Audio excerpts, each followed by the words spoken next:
What is up, guys? Amalgamaniac here, and welcome back to another episode of ARK Reclamation from Beach Pop to Max Ascension. So I don't usually start recording when I'm not at my base, but I'm actually tracking a shiny dino right now, and now that I found it, I figured I would show it on camera, because I am tracking a shiny Rhea, a Budgie Rhea to be exact, and if this is successful, I'll show y'all how I usually tame Rheas.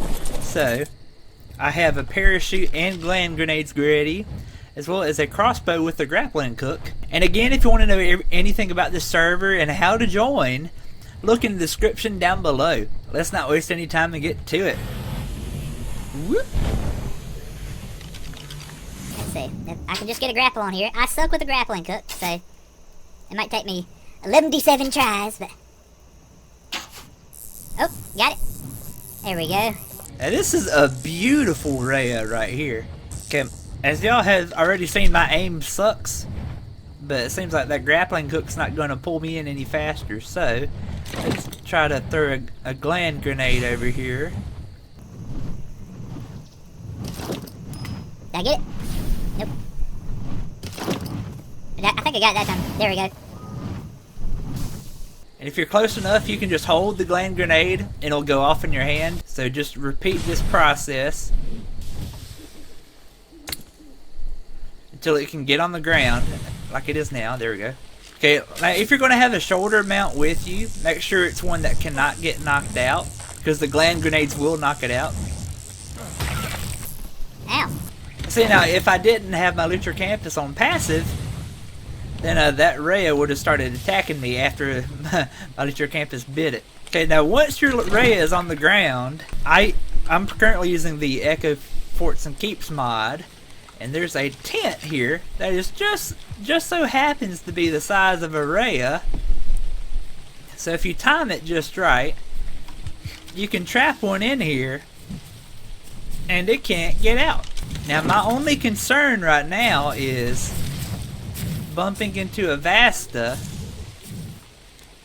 because that would ruin my whole day. So that's basically what I do to knock out Rheas and tame them. Pretty much I throw grenades at them to shock them and get them on the ground, and then whenever they're just walking, I can put this tent on top of it and they stay inside. I figured it out the other day when I tamed my first Rhea that I actually flew in here on. So this will probably take a while. I will not show the whole thing.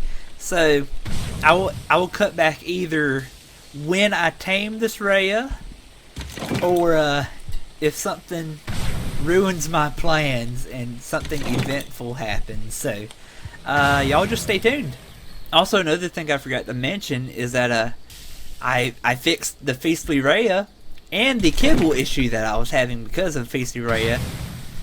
And I revamped all of her internal work. I now have new items called infused stacks. And you can get infused stacks of meat, berries, whatever. Basically what these infused food stacks are is you can basically force feed your animals this item that does not consume on use.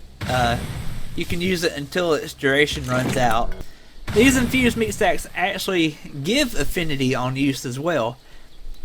So that's sort of a workaround. And it actually helps you get 100% tamed creatures. It's not a fast process, but it's efficient. We are only halfway there. And you're probably thinking, Dude, the gland grenades are great, but shocking trank darts are better. and I would agree, but shocking trank darts aggro the Rhea to you. And while it's in this tent has very specific collision points. So you'd end up wasting tranks shooting the tent by mistake, whereas the gland grenades have the gas that disperses through that whole area and can continuously hit the Rhea while they're going. So in case you're wondering why it's taking so long, it's because I'm doing it the simple way. Again, it's not the most efficient way, but it it gets the job done. So I will pop back out again, and I'll bring y'all back whenever something else happens, I guess. Alright, she's knocked out. Yay! And you also might be wondering why her health is now down to 3.7k. I may or may not have pulled my Aegisaurus out to help with the knocking out process, and it did a little more damage than I thought it would, so she's knocked out now. So let's go get some, well, not some, I actually only need one infused meat stack. Alright, so I have my infused meat stacks in here. They look exactly like regular raw meat, but they don't consume on use, and you can force feed them to your dinos to get your food back up. Obviously, it's still recognized as your dino's main food of choice. So, like if you feed a infused raw meat stack to a Daedon, it wouldn't be as effective as if you fed your Daedon an infused raw mutton meat stack. So all that stuff still applies.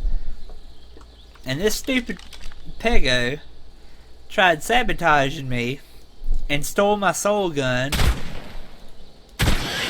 So now you can't anymore, you piece of trash. Again, when you put this in, it's not going to recognize it as actual food. See, it still says put food in inventory. But if you force feed it, you'll see taming did in fact go up, but it will go down the longer it... Like, it will go down if you stop feeding it. And as you can see here, it says 100% taming efficiency. So, let's keep force feeding this Rhea this infused raw meat stack. And keep an eye on the torpor just in case. And, I'm actually going to hold this for the duration of the taming period. So, I will speed up the video and let y'all see that this is the only item I use to tame this Rhea, and it will be 100%, and it will get 108 levels. So this is a 216 Rhea. So it will come out plus 108, 324 Budgie Rhea. So I'll show y'all that this is the only item I use to tame it. So stay tuned for the time lapse.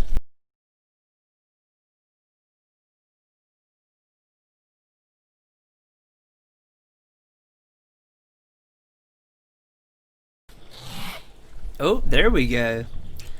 Now, what do I want to call her? I'll call her... I had a name, and I forgot it. I think I'll just call her Freya. You know, from the God of War series. I don't know if that's how you actually spell it, but... Actually, I like putting the shiny tag behind it, so... Freya. And Budgie. Wait, is that how you spelled it? I-E? Is that what it was? You'll say it in the inventory. Yeah, B-U-D-G-I-E. Okay. If you're using default settings, these infused stacks last about 10 minutes. Obviously, the rates on this server are turned up, and I didn't realize it. So, these actually expire in 30 minutes, apparently. So, it's fine. Whew! I hadn't put a single level in her.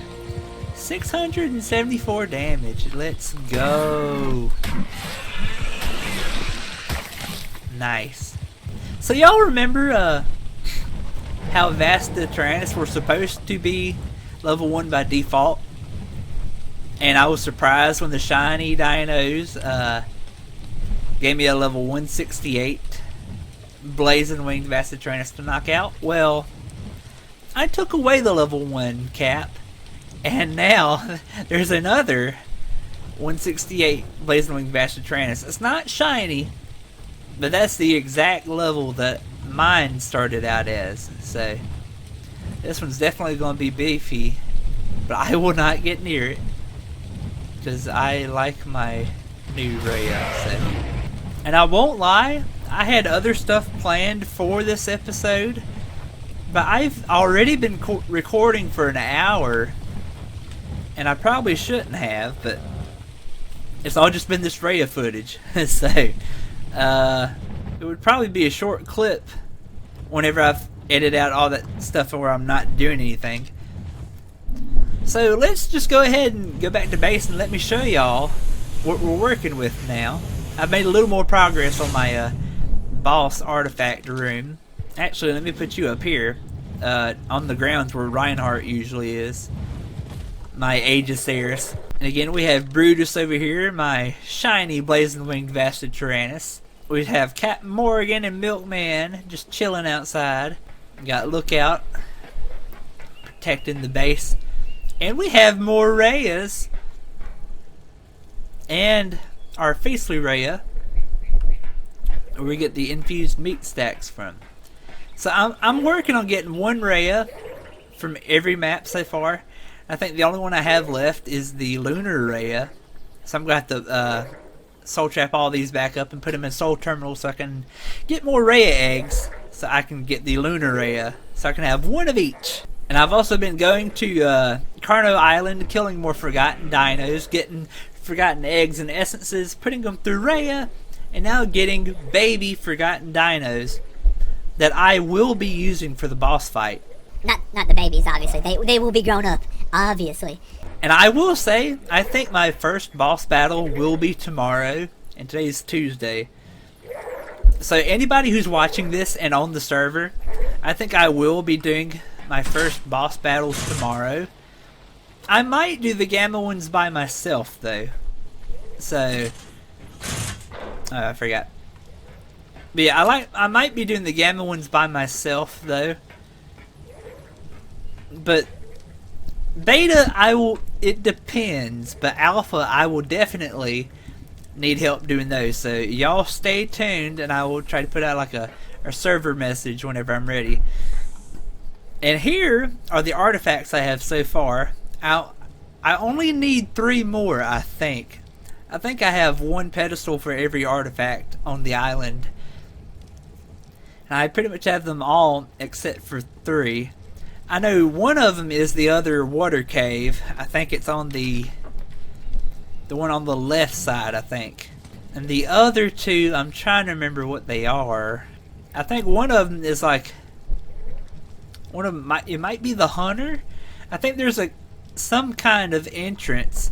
I want to say it's around the swamp or the redwood area. There's like a hidden cave entrance. Well, technically they're all supposed to be hidden, but you get what I'm saying. But I will look up those locations off screen. So this might be a shorter episode, but this is just something where I didn't go too long without putting another episode out there. So like I said, Reclamation is getting more updates, as well as Eerie Dinos, as well as bug fixes and stuff like that. And if you're not on the Reclamation Discord, you don't know that Reclamation and Eerie Dinos are getting chibis for Christmas. So y'all stay tuned for that. Progress is going well. So that's it, guys. If you like the video, like, subscribe, and share. Leave your comments down below, and I will see you on the flip side. And get ready for some freaking boss battles, and we ascend very soon, hopefully this week. So yeah.